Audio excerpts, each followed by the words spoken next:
안녕하십니까.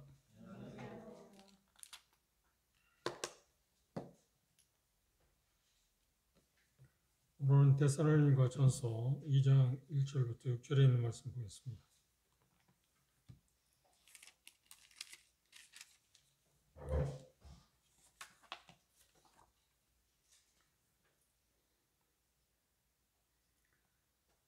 데살로니가 전서 2장 1절부터 6절까지 한 절씩 교도하겠습니다.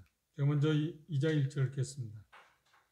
형제들아, 우리가 너희 가운데 들어가며 헛되지 않은 줄을 너희가 친히 아나니 너희가 감당하듯이 우리가 먼저 빌립보에서 고난과 능력을 당하였으나 우리 하나님을 힘입어 많은 싸움 중에 하나님의 복음을 너희에게 전하였노라. 우리의 권면은 간사에서나 부정에서 난 것도 아니요 궤계에 있는 것도 아니라 오직 하나님의 옳게 여기심을 입어 복음을 비판받았으니 우리가 이와 같이 말하는 사람을 기쁘게 하려 함이 아니요 오직 우리 마음을 감찰하시는 하나님을 기쁘시게 하려 함이라.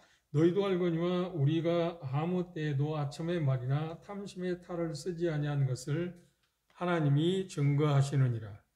또한 우리는 너희에게서든지 다른 이에게서든지 사람에게서는 영광을 구하지 아니하였노라. 예, 6절에 있는 말씀까지 보겠습니다.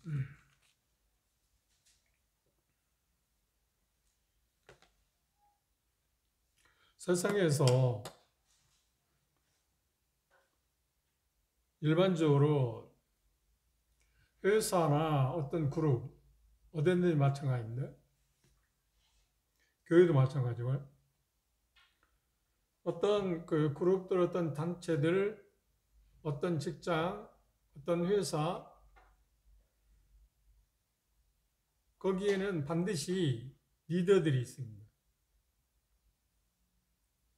그런데 리더에 따라서 그 회사가 잘 되기도 하고, 또 실패하기도 하고, 또 어떤 그룹도 마찬가지고, 국가도 마찬가지고요. 그것을 어떤 표현하면, 어떤 국가로 말하면 통치력이라고 이야기할 수 있습니다. 그런데 그 솔로몬은 그렇게 하나님께 기도하기를 그렇게 되었습니다. 주의 통치력을 달라고, 주의 통치력.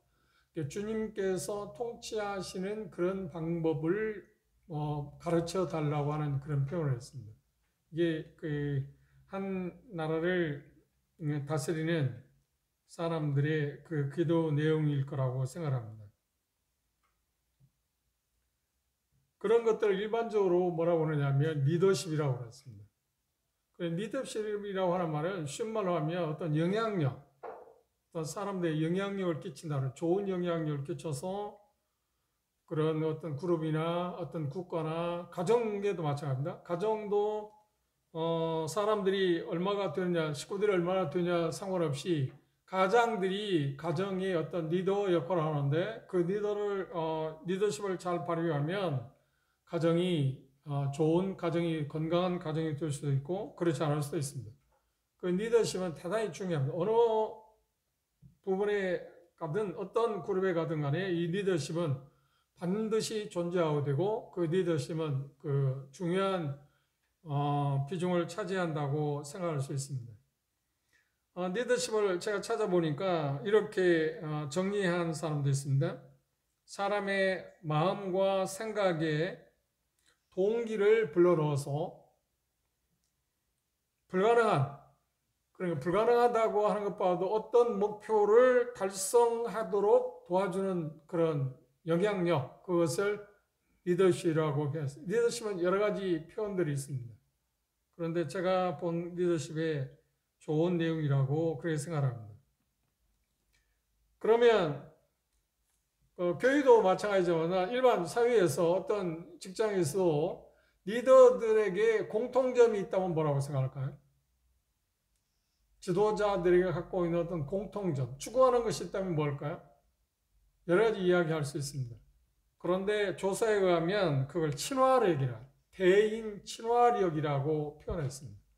조사에 의하면, 물론 이 통계가 미국에서 있었던 겁니다. 우리나라에서 있었던 건 아닙니다. 동양하고는 좀 다르겠지만 성경적인 문화를 갖고 있는 이후에서는 그 가장 중요한 리더들에게 공통점이 뭐냐고 할 때 대인 친화력이라 이야기했습니다. 그래야만 그 리더십을 잘 발휘할 수 있다. 그럼 우리 상식적으로 생각할 때 잘 맞는 거 아닌가요? 우리나라에 이제 새로운 그 대통령이 선출되고 이제 5월 달이면 새 정부가 들어왔습니다.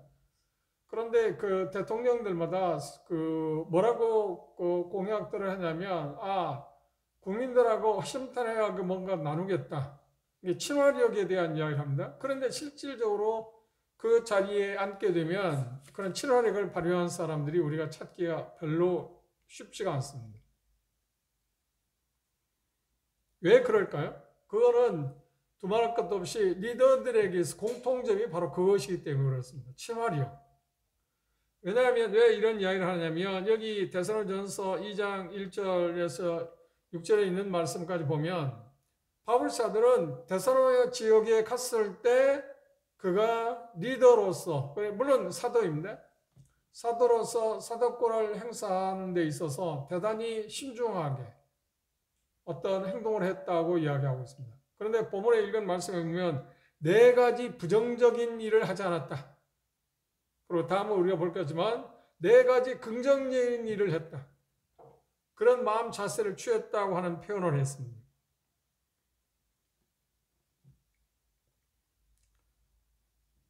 우리가 잘 아는 노펠러라는 사람은 이렇게 표현했습니다. 세상의 어떤 능력보다 그가 말하는 겁니다. 세상에서 어떤 능력보다도 사람을 다룰 수 있는 능력, 그걸 그러니까 사람들과 친화력을 갖고 있는 사람들을 나는 값주겠다. 더 많은 보수를 주겠다 하는 표현을 했습니다. 그렇게 생각했던 것은 아마 그분도 말년에 아름답게 삶을 그리스도를 믿고 50여세에 자기 살아온 삶을 돌이켜볼 때 물론 상상할 수 없는 지병으로 인해서 그런 계기를 마련했습니다만 그런 가운데서 삶을 살아가면서 자기가 발견한 것이 아마 그런 것이었기 때문에 그렇게 표현했을 겁니다. 사람들과 친화력, 사람들을 잘 융화시키고 다룰 수 있는 사람이 있다고 하면 나는 그 사람에게 큰 보수를 주겠다.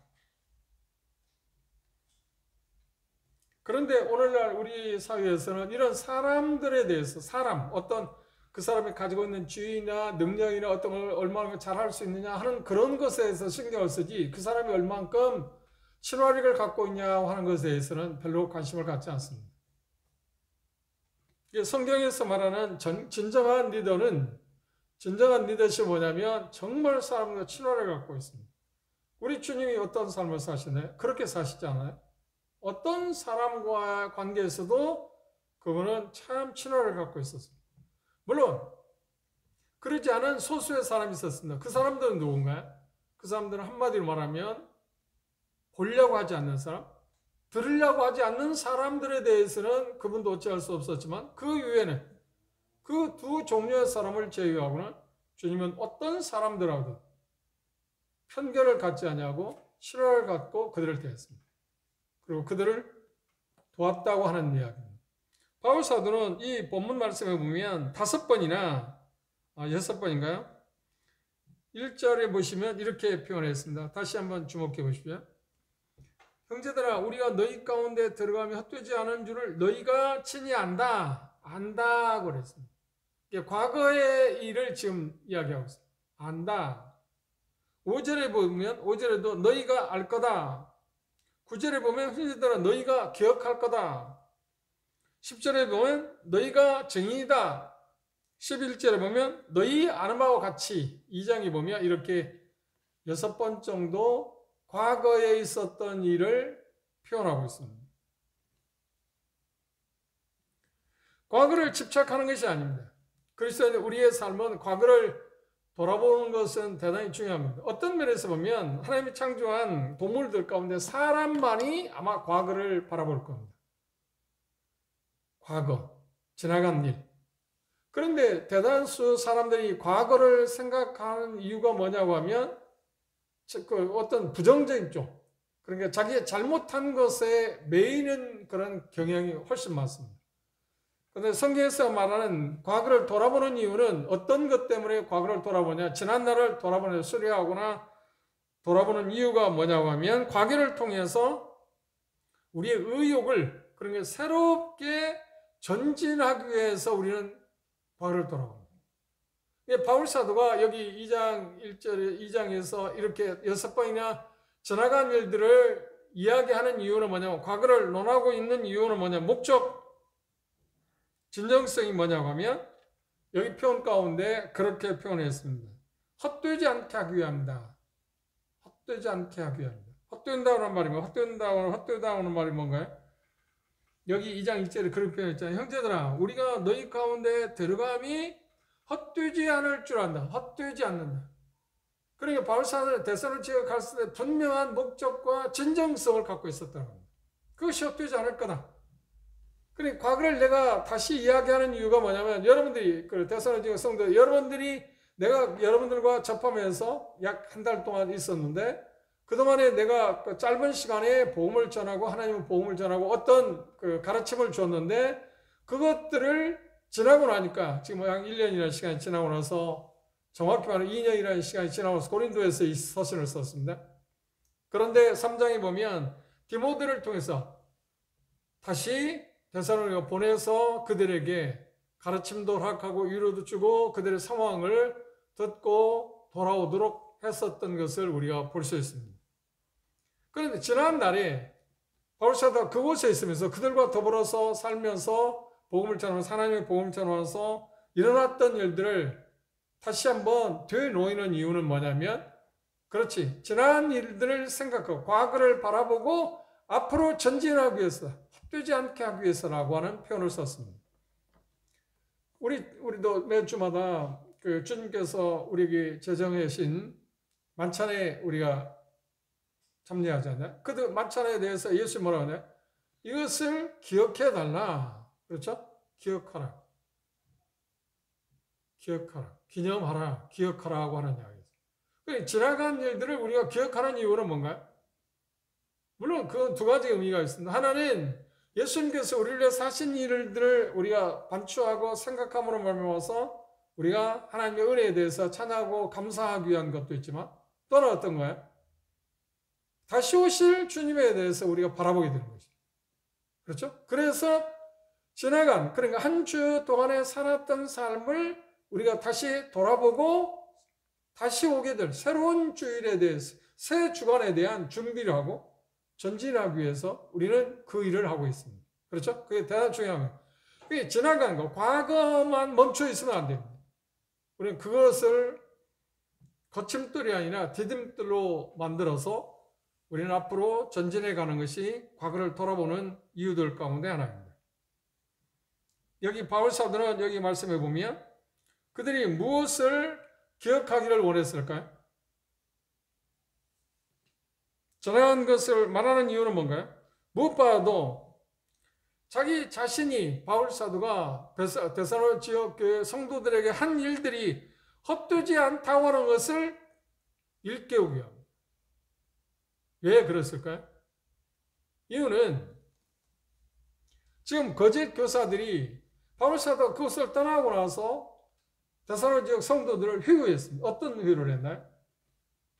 우리가 상상할 수 없는 일들을 그들이 저질렀는데 그 내용들 가운데 어떤 것이 있었냐면 이런 것들이 있습니다. 바울이 도피했는데 밤중에 도망갔죠. 그런데 바울 사도가 도망가고 싶어서가 아니라 그 데살로니가 성도들이 형제들이 이곳에 있으면 안 되니까 잠시 떠나가라고 그래서 베레아로 떠나갔잖아요.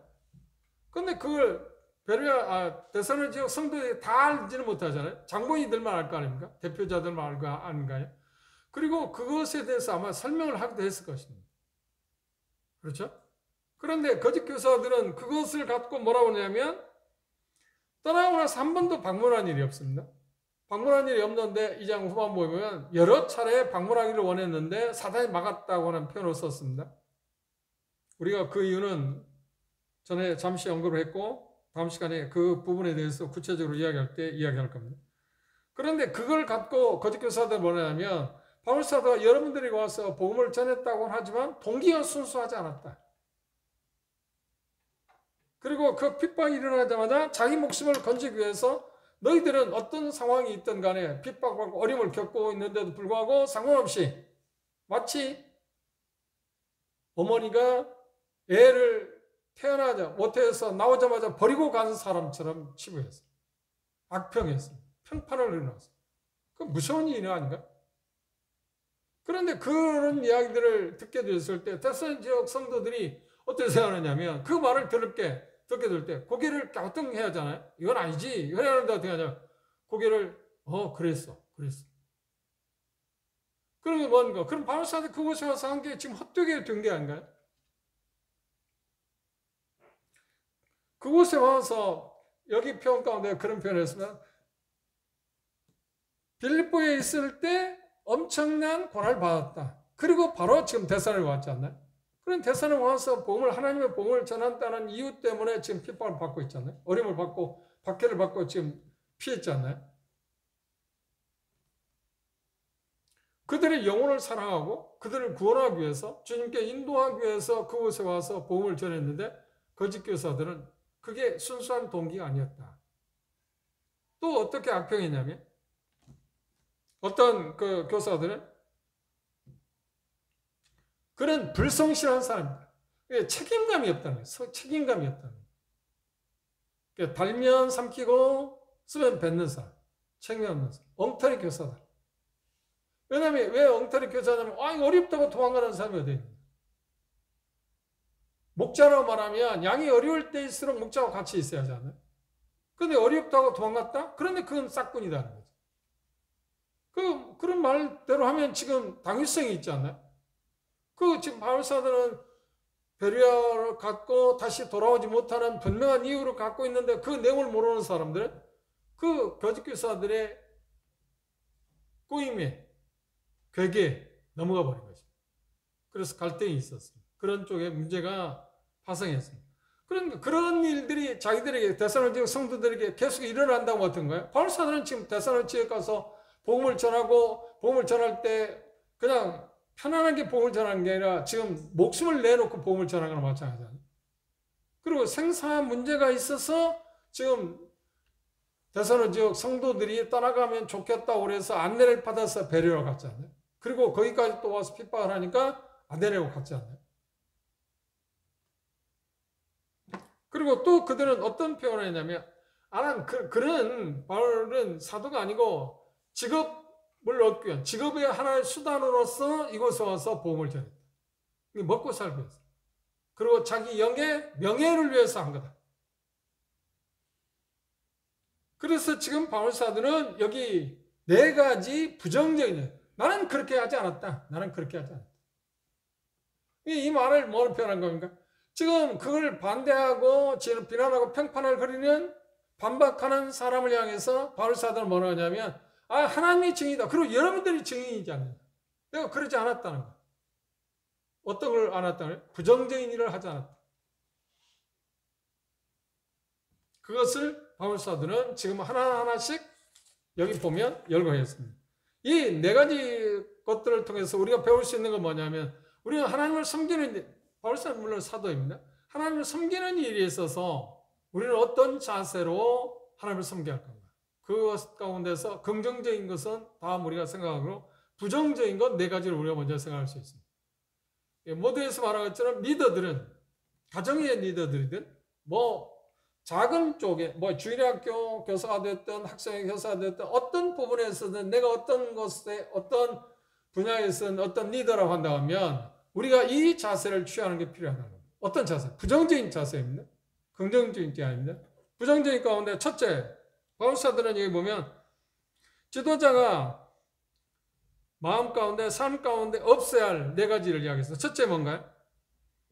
3절을 주목해 보십시오. 우리의 권면은 간사에서나 부정에서 난 것도 아니요 괴계에 있는 것도 아니라 그랬습니다. 속임수를 쓰지 않았다. 속임수를 쓰지 않았다. 이게 참 쉬운 것 같지만 그렇지 않습니다. 우리는 대다수 인간들은, 사람들은 본성적으로 뭔가를 얻기 위해서 어떤 거야? 정직하게 어떤 것을 말하기 쉽지가 않습니다. 항상 뭔가 보태거나 빼거나, 정직이 결여된 상태에서 뭔가를 이야기하는 경우가 있어요. 그런데 바울사들이 하나님을 복음을 전하는 일에 있어서 나는 속임수를 쓰지 않았다. 나는 여러분들에게 약 한 달 동안 있으면서 내가 여러분들에게 가문이스를 해본 일이 없다. 왜 그런 이야기를 했어요? 지금 거짓 교사들은 지금 바울사도 그런 사람이라고 지금 평판을 흘려놨잖아요. 그럼 나는 그런 사람이 아니다.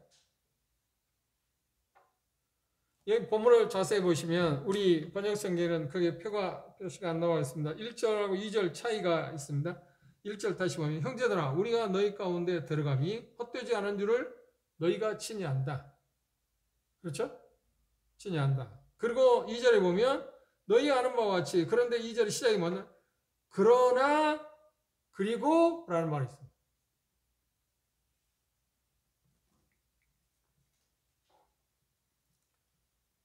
바울사들은 이 바울사뿐만 아니라 세 사람이 데살로니가 지역 갔을 때 소임수를 했잖아. 가문이스를 하지 않았다.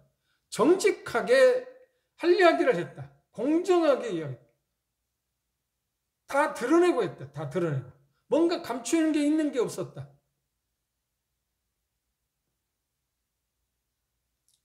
마치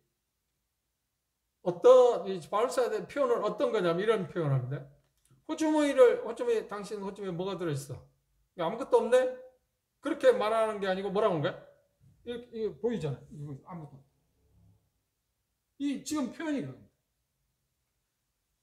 나는 소주머니 속에 뭔가를 감춰놓고 여러분들을 대하지 않았다. 뭔가를 숨기고 뭔가 이야기하지 않았다. 이게 참 정직한 사람. 일하는 일에 있어서 우리가 이 부분을 지키는 것은 생각보다 쉽지 않습니다. 정직성, 진정성, 정직하게. 이게 동기가 정직해야 합니다. 왜 바울사는 그렇게 정직했을까요? 차후에 나옵니다만 그는 하나님을 바라보고 살았기 때문에 그렇습니다. 사람들만 생각, 하나님을 생각하지 않아 사람들 생각하면 여러 가지 속일 수 있잖아요. 가만히 있어 할 수 있잖아요. 뭔가 호주머니에 감춰놓고 진정한 거, 그렇죠? 감춰놓고 뭔가 호주머니에 넣어놓고도 나는 아무것도 없다 하고 표현할 수 있잖아요. 이거 뭐냐? 청중들을 끌어오기 위해서. 그런데 이게 쉬운 표현하면 우리나라도 그런 사람이 있을지 모릅니다. 제가 잘 모르겠습니다. 있을 겁니다. 틀릴지. 그런데 한때 미국에서는 전도자들이 거의 완전 사이비들입니다. 전도에 뭐라고 하냐면 그 TV 복음을 전하면서 뭐냐면 그 기복신앙을 전했습니다. 나에게 계좌 번호를 주고 얼마를 헌금하게 되면 그것에 배를 하나님께 주실 거다. 이런 사기꾼들이 되어 있습니다. 쉬운 말로 하면 바울사도는 전혀 그런 속임수를 쓰지 않았다. 그런데 그렇게 속임수를 안 쓴다 할지라도 우리는 은연중에 속임수를 쓰고 있지 않나? 정직이 길이야. U.S. 일반문은 그렇게 표현했습니다. 현대의 위기가 뭐냐 할 때 정직의 결여다. 현대 가장 큰 위기가 뭐냐면 정직성의 문제입니다. 정직하다. 리더들이라고 하면 정직해야 합니다. 참 정직. 정직하다고 할 때 뭘 말한 거야? 속임수를 안 쓴다는 말도 있지만 잘못했다고 말하는 것입니다. 그런데 대다수는 어떤 거예요? 저도 마찬가지입니다만 잘못했을 때 잘못된 말하는 것보다도 어떻게 해요? 그걸 자꾸 변명하려고 하잖아요. 바울사는 그러지 않았다.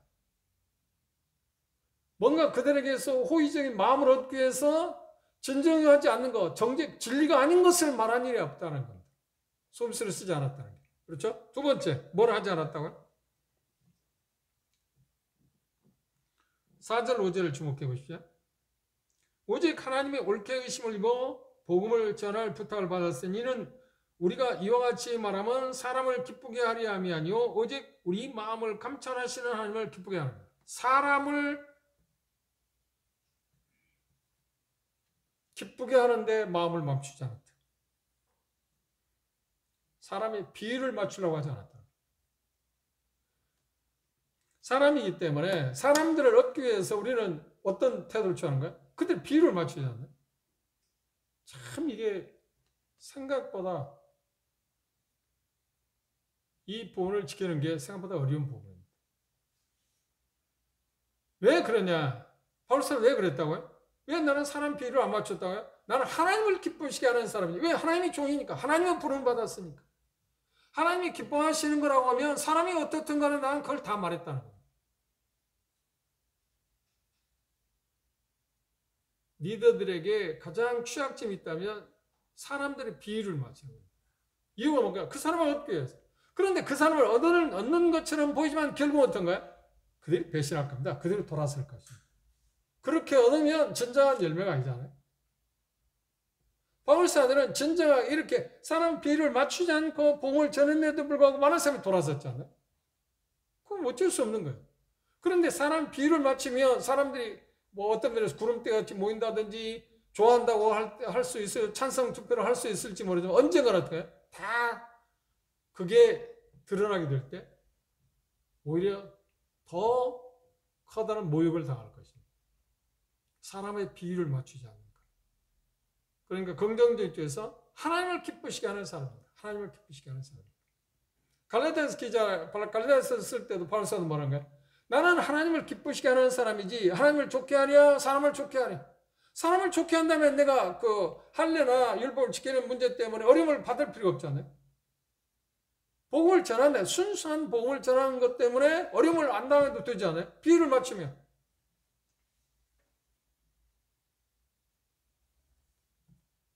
우리나라도 그런 게 있을 겁니다. 그런 미국에서 얼마 전까지만 해도 사람의 비유에 맞게 복음을 전하는 거예요.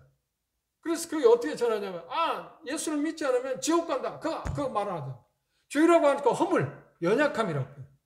이거 뭐예요? 사람 비유를 맞추는 거예요. 근데 바울사는 전혀 그런 일이 없었다.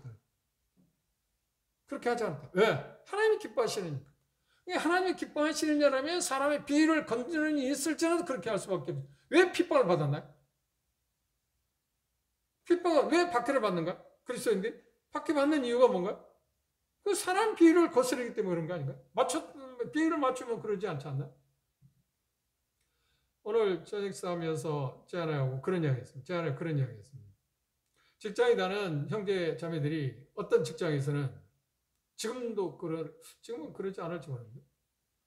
우리가, 알잖아요. 코로나 때문에 문제가 생기니까, 자기가 감염됐을 때, 어디서 당신이 그게 감염됐는가를 추적하기 위해서 당신이 어디 갔다 왔습니까? 할 때, 교회 갔다 왔다고 할 때, 그게 커다란 문제가 되기 때문에, 가능하면 교회 갔다 왔다고 안 하고, 다른 쪽을 이야기합니다.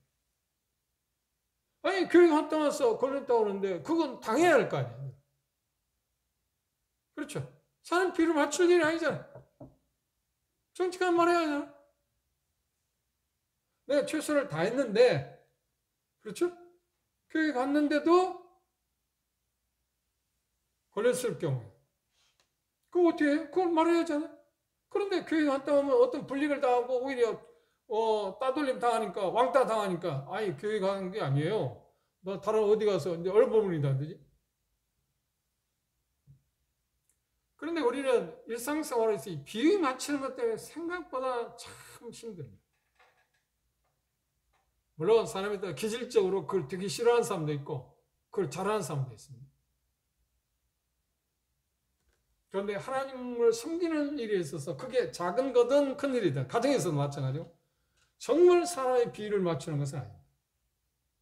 하나님을 기쁘시게 하는 쪽에 부름을 받았지. 그런데 여기 바울사는 내가 전엔 불의한 사람인데 하나님께서 나를 옳게 인정해서 하나님 복음을 전할 수 있게 했다. 그러니까 그분을 기쁘시게 하잖아요. 왜? 그분이 종이니까. 그분이 하나님 오는데 해야 하지 않나? 바울사는 그랬다는 거예요. 세 번째, 그분이 하지 않은 것에 대해서 이야기했습니다.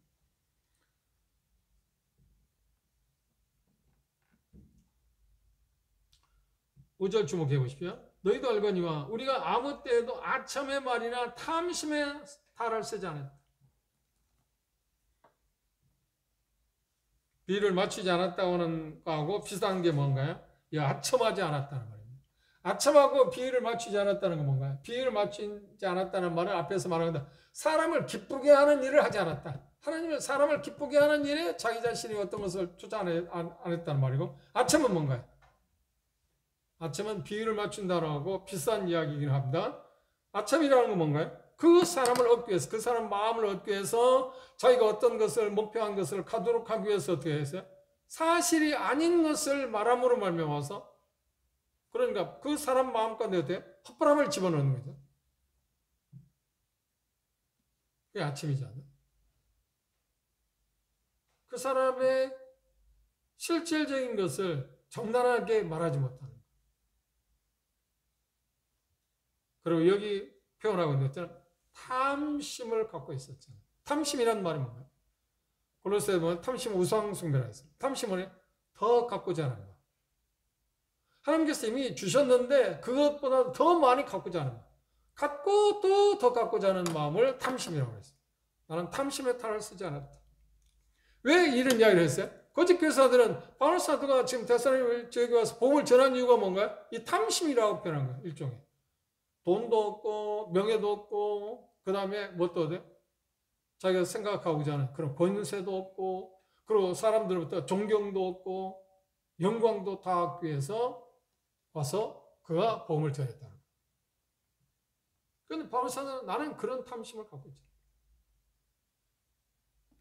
참 이 부분에 대해서는 물론 앞에서 말하는 것도 다 저 자신에게도 대단히 도전이 드는 부분입니다. 그런데 이 탐심, 더 갖고자 하는 마음 참 이게 무서운 거예요. 이 부분에 대해서 저도 약점을 갖고 있어요. 다른 부분도 약점을 갖고 있습니다. 앞에서 말한 거 다 약점을 갖고 있어요. 그런데 이 부분에 대해서 정말 더 조심해요. 그 탐심 가운데 빼놓을 수 없는 게 돈이지 않나요? 명예이지 않나요? 자리의 다툼 아닌가요? 자리도 있지 않나요? 그렇죠? 이것들이 다 그 탐심에 가는 거잖아요. 이 리더들은, 특별히 리더들에게 있어서 가장 문제가 되는 게 뭘까요? 그렇지. 일종의 탐심, 명예요. 이 명예. 명예는 정말 유혹의 대상입니다. 주님을 섬기면서 뭔가 얻으려고 하기 위해서 주님을 섬기는 거 아니지 않나? 어떤 면에서 주님을 섬기는 것은 정직하게 말한다면 뭔가 나누기 위해서 주님을 섬기는 거지 뭔가 얻기 위해서 하는 건 아니지 않나요? 그런데 리더들 입장에서 그런 태도를 취하는 것은 생각보다 어렵습니다. 뭔가 받고 존경받고 그렇죠. 섬김을 받으려고 하지 존경하고 섬기려고 하는 태도를 갖기가 쉽지 않다고 합니다. 탐심 가운데 들어있는 게 그런 항목도 들어있지 않나요?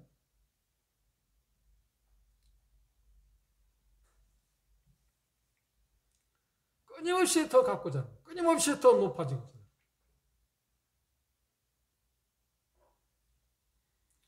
그런데 꽤 오래됐습니다만 아시는 분 아십니다. 동순교에서 함께 장로일을 했던 박상현님이 도청의 도지사 비서실에 근무한 일이 있습니다. 그때 도에 이제 행사가 있으면 나는 그게 잘 이해가 잘 안 됐어요. 행사가 있으면 차라리 이런 게 뭐냐면 자리 배치랍니다. 도지사 맨 앞 중앙에 있잖아요. 그리고 이제 그 좌우 그 다음 열 뒤에. 그런데 그 사람들 그런 게 상관없겠지. 그런데 바이님이 제일 어려운 게 뭐냐면 소위 목사라고 하는 사람들이 그 좋은 자리에 앉으라. 그렇지 않으면 뭐라 한대. 내가 왜 이 자리에 앉냐. 자기도 깜짝 놀랐대. 바이님 마음 가운데는 최소한 그리스도인이 예수 믿는 사람의 그냥 기본적으로 그런 앞에 앉고 뒤에 앉고 그리고 도지사 가까이 앉고 하는 게 무슨 의미가 있어요?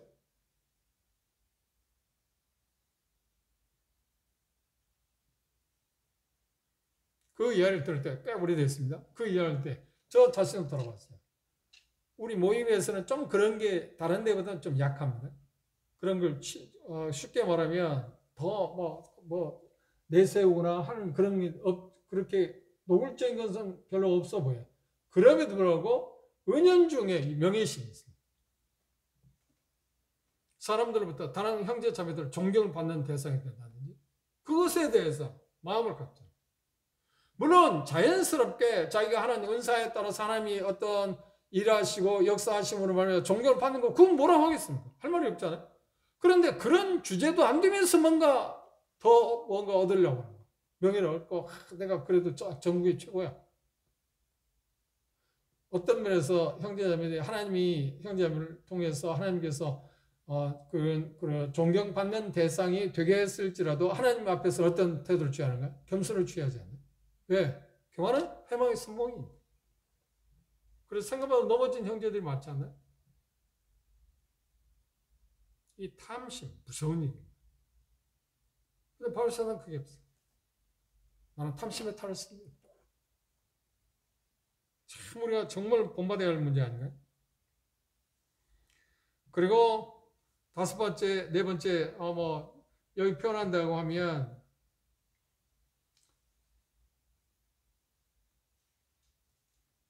하나님을 기쁘시게 하고 사람을 기쁘게 하지 않는다고 하는 거하고 아첨하는 것이 세 번째고 탐심의 탈을 쓰지 않을 때 네 번째는 다섯 번째가 뭔가요?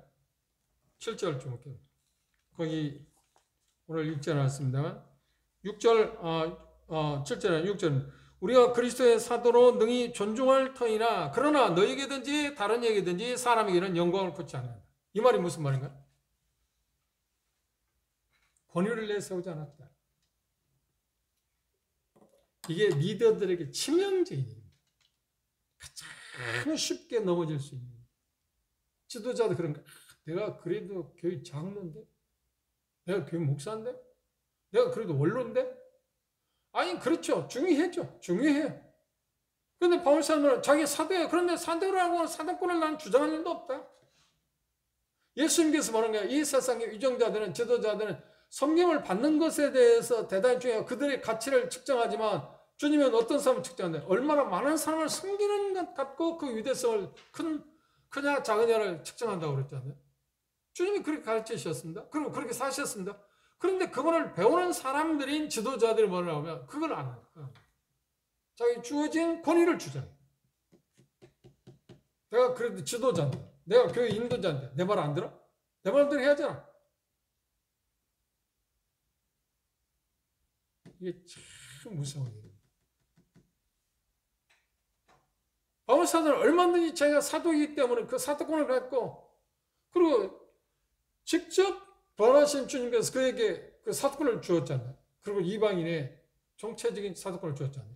그럼 권세 부릴 만한 그 권세가 얼마나 대단합니까? 사도로서 존중받을 사람이냐면 나는 그걸 주장한 일이 없다.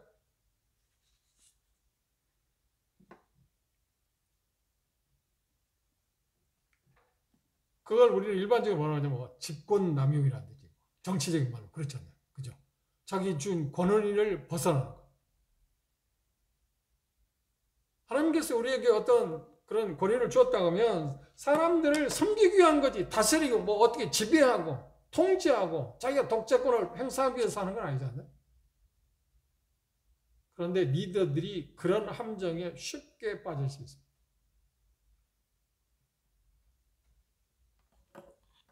특히 바울사도는 권위를 내세우지 않았다고 그러는데 권위를 내세워줄 때 그게 그 권위라는 것이 정말 달콤한 것입니다.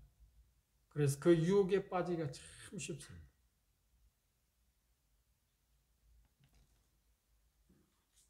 유교사변 때요. 재밌는 일이 있습니다.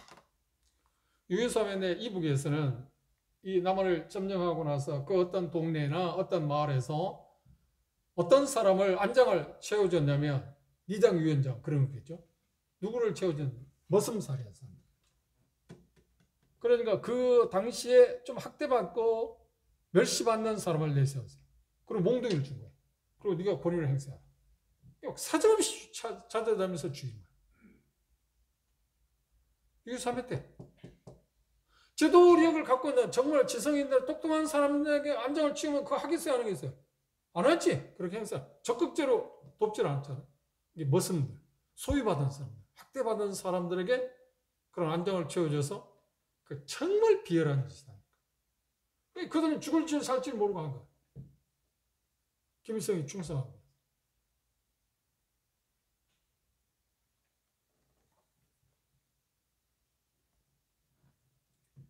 이 권위라는 것은 대단히 미묘한 마치 꿀맛과 같은 게 있어요.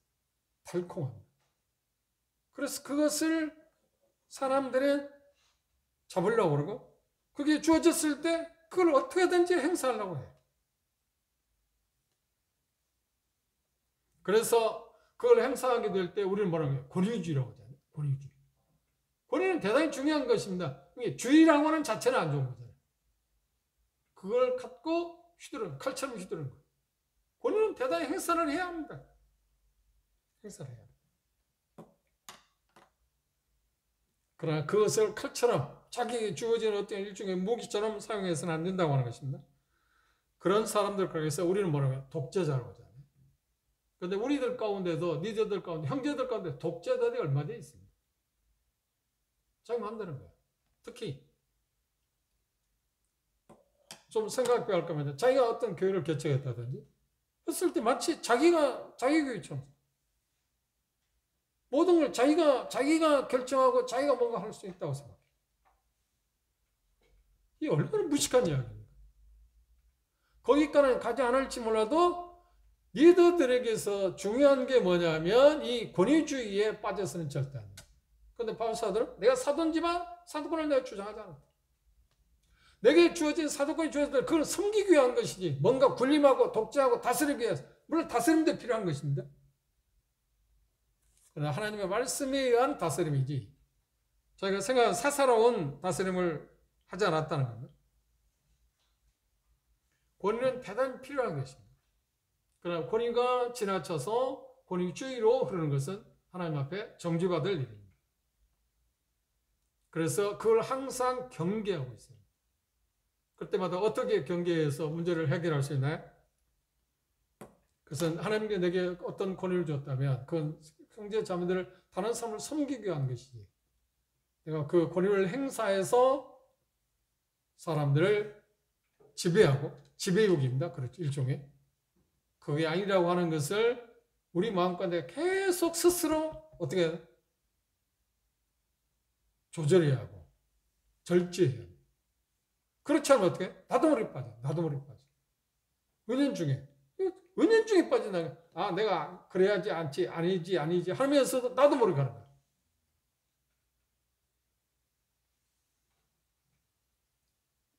사역자들에게 있어서 참 하나의 오점이 있다면 정말 힘들게 살죠. 힘들게 삽니다. 전체적으로. 오점이 있다면 뭐냐면 자기가 마치 교회의 대장인 것처럼 자기 마음대로 뭔가 다 할 수 있어요.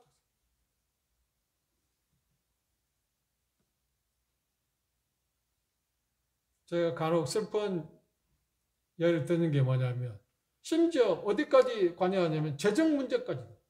재정은 내가 마음대로 한다. 내가 하라는 대로 한다. 세상에 어떻게 그렇게까지 나아갈 수 있습니까? 그런 권위를 하나님 주셨을까요? 그런데 바울 사도가 우리에게 이야기하는 이 5가지 부정적인 것 나는 그렇게 하지 않아. 왜 그 이야기를 하는 거야? 지금 바울 사도가 데살로 지역에 가짜 교사들이 이런 사람이었다고 말하기 때문에 내가 그러지 않다. 너희도 알지 않냐? 그리고 뭐라고 해요? 너희가 알고 있지 않냐? 형제 자매 여러분이 안 돼. 이게 열려진 상태에서 살았다는 거예요. 뭔가 감추지 않았다는 거예요. 개방된.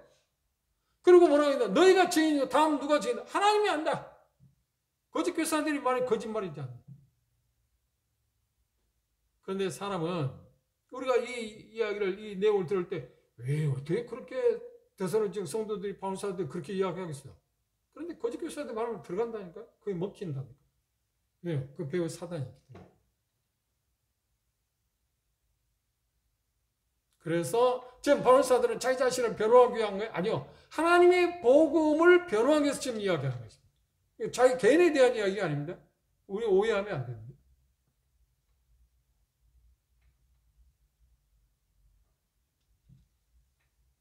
정리해 봅시다.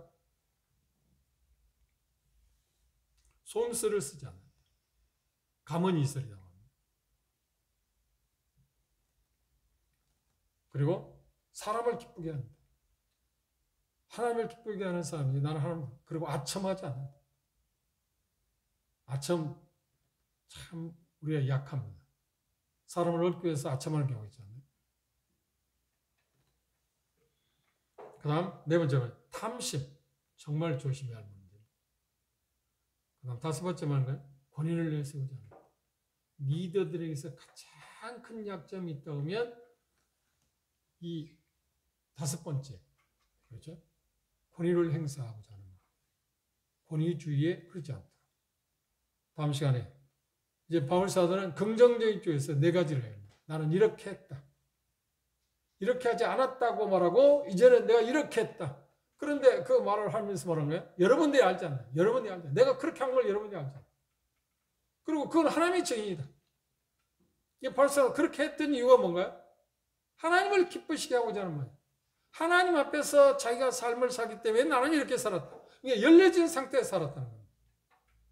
뭔가 감추고 또 은폐하고 하나님을 섬기는데 그러지 않고 그냥 개방된. 그런데 리더들에게서 이 개방이라는 것은 생각보다 쉽지는 않습니다. 개방한다는 건 뭐예요? 다 열려진 상태에서 사는 거잖아요. 근데 그거 왜 열려진 상태에서 사는 개방을 우리가 조심하는 거예요? 피하는 거예요? 약점을 안 보이고 싶으니까. 약점이 보이면 문제가 들어갔잖아요. 근데 약점 보이고 안 보이고 그게 중요한 게 아니에요. 정직이 오히려 힘을 얻는 것입니다.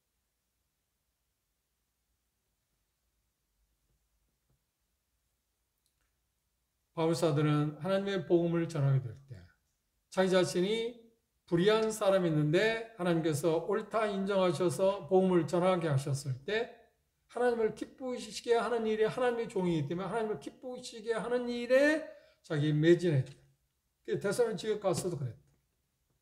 그런데 거짓 교사들이 전혀 다른 이야기를 해온 것을 기본들을 통해서 듣게 될 때 그에 대해서 반박을 하고 있습니다. 나는 그렇게 살지 않았다. 그리고 증인은 뭐예요? 여러분이 증인이다. 당사자들. 그렇죠? 다른 지역교회에 있는 사람들에게 내가 그게 증인이지 아니라 여러분이 증인. 이게 얼마나 떳떳했냐 하는 것입니다. 참 투명하게 산다는 것이 정말 위대한 사람이라는 생각. 정말 위대한 사람은 투명하게 사는 거예요. 다 오픈되어 사는 거 아닌가요? 뭔가 감추고 뭔가 은폐하고 하는 게 큰 사람 아닙니까? 있는 대로. 드러내는 대로 내 있는 것 그 자체를 다 드러내 보이고 사는 것. 이게 힘입니다. 실상은 그게 힘이고 그게 오히려 거기에서 존경이 오는 거고 하지. 그리고 힘이 있는 거, 사역에 힘이 있는 것이지. 그걸 뭔가 감추고 은폐하고 하는 것이 힘이 있는 것은 아닙니다. 이런 바울사도의 목표 철학을 통해서 우리가 개인적으로 우리의 삶 가운데서 본받아야 할 참 중요한 것을 바울사도는 그렇게 아름답게 살아냈다는 것을 우리가 배울 수 있습니다. 다음 시간에 바울사도는 이제 사도로서 데살로니가에 가서 나는 이렇게 살았다. 오늘은 이렇게 안 살았다고 하는 이야기하고 나는 이렇게 살았다. 그건 뭔가요? 리더들은 이렇게 살아야 한다는 겁니다. 오늘 시간에는 리더는 이렇게 살아서는 안 된다는 이야기하고 다음 시간에 우리는 리더들은 이렇게 살아야 한다. 사람을 얻는 사람이 누구인가? 이렇게 사는 사람이다. 양면성 다 부정적이나 긍정적인 모두 어떻게 하나님 앞에서 살았고 그냥 투명하게 살았다고. 투명성.